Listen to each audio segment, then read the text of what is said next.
రాష్ట్ర వ్యాప్తంగా సంచలనం సృష్టించిన మంచిర్యాల జిల్లా యువకుడి హత్య కేసులో 5 నిందితులు పోలీసులు అరెస్టు చేశారు.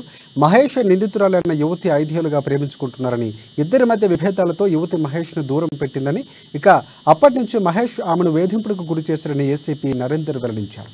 మహేష్ను పలుమార్లు మందలించినప్పటికీ ప్రవర్తన మార్చుకోలేదని, అదే పనిగా వేధించడంతో కుటుంబీకులు హత్యకు పాల్పడ్డారని తెలిపారు. హత్యకు వడిగట్టిన 5 నిందితులు అరెస్టు చేసినట్లు చెప్పారు.